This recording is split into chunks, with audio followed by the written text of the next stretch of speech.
6:14 AM na tayo sa peak, Malvers Peak. Here's the view.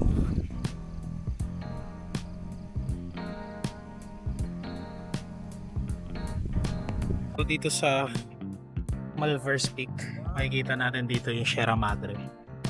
Ito yung Sierra Madre. From here, view, makikita natin dito. Ito, dito ba tama? Yan.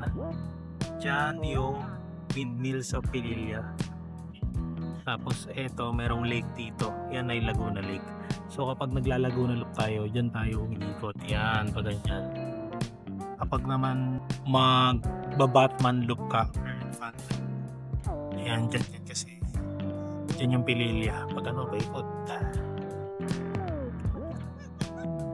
Dito banda yung sa Wawa Dam at saka Mount Oro.